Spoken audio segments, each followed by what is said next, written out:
কল্পনা করুন আপনি একটা অন্ধকার গুহার ভেতর বাঁধা, বাইরের দুনিয়া দেখার সুযোগ নেই আপনার। মনে আছে প্ল্যাটোর অ্যালেগরি অফ দ্য কেভ গল্প, দ্য রিপাবলিক বইয়ের? আজকে আমরা তা দিয়ে সক্রেটিসের 2500 বছর আগের লেখা একটা quotation, the only wisdom is in knowing you know nothing, এই কোটেশন বোঝার চেষ্টা করব। The only wisdom is in knowing you know nothing, আমি শুধু জানি যে আমি কিছুই জানি না। সক্রেটিস কেন কথা বলেছেন? সক্রেটিস কথা বলার পেছনে যথেষ্ট কারণ আছে। সে তার সময়ে বিভিন্ন জ্ঞানী গুণীদের সাথে বিভিন্ন টপিক নিয়ে ডিবেট করতেন। তখন সে একটা জিনিস রিয়েলাইজ করেছেন, যারা ভাবেন তারা জ্ঞানী, তারা সব জানেন, এরকম মানুষদের শেখার যেই ক্ষুধা সেটা শেষ হয়ে যায়। কিন্তু যে বলেন আমি জানি না, সে প্রশ্ন করে, সে খোঁজে, আরও সত্যের কাছাকাছি পৌঁছে যায়। আপনি যত বেশি জানবেন ততই বুঝবেন আরও কত কিছু জানার বাকি আমাদের, এবং সেখান থেকেই শুরু হয় একজন মানুষের সত্যিকারের বুদ্ধিমত্তা। সক্রেটিসের এই কোটেশনের মূল বার্তা হচ্ছে, সবচেয়ে জ্ঞানী সে যার সাহস আছে এ কথা বলতে পারার, আমি শুধু জানি যে আমি কিছুই জানি না। প্ল্যাটো তার দ্য রিপাবলিক বইতে অ্যালেগরি অফ দ্য কেভ নামে একটা গল্প শেয়ার করেছিলেন।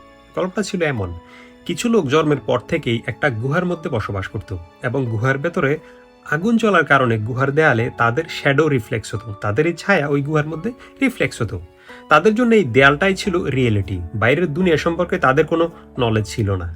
প্রবলেম এইটা না, কিন্তু তারা কিছুই জানে না গুহার বাইরে যে দুনিয়া আছে তা সম্পর্কে। প্রবলেম হচ্ছে এটা, তারা জানেই না, তারা কিছুই জানে না। এখানে রিয়েল প্রবলেম হচ্ছে ইগনোরেন্স অফ ইগনোরেন্স। উদাহরণের জন্য বলছি, আপনি চাইনিজ ভাষা জানেন না, এবং আপনি জানেন পৃথিবীতে চায়না নামে একটা দেশ আছে, সে দেশে ভাষা থাকবে, এটাই স্বাভাবিক, কিন্তু আপনি জানেন না সে দেশের ভাষা। এটা হচ্ছে নোন আননোন।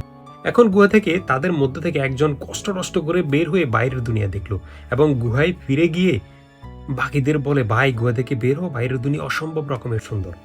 আচ্ছা, আপনার কি মনে হয় গুহায় থাকা মানুষরা তার কথা বিশ্বাস করবে? না, করেনি।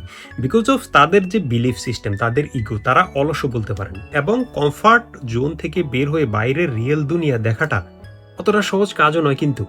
এবং সে যদি বেশি ফোর্সও করে তাদের বাইরে গিয়ে রিয়েল যে পৃথিবী সেটা দেখার জন্যে, তাহলে তাকে মারার সম্ভাবনা আছে কিন্তু। তাহলে এখন সমাধান কি? সমাধান হচ্ছে আমরা যে জানি না এটা অ্যাকসেপ্ট করার সাহস থাকতে হবে, তাহলে শেখার যে নতুন নতুন দরজা এটা খুলবে। সবচেয়ে স্মার্ট ব্যক্তি সে না যে অনেক কিছু জানে, সবচেয়ে স্মার্ট ব্যক্তি সে যে অ্যাকসেপ্ট করে সে অনেক কিছু জানে না।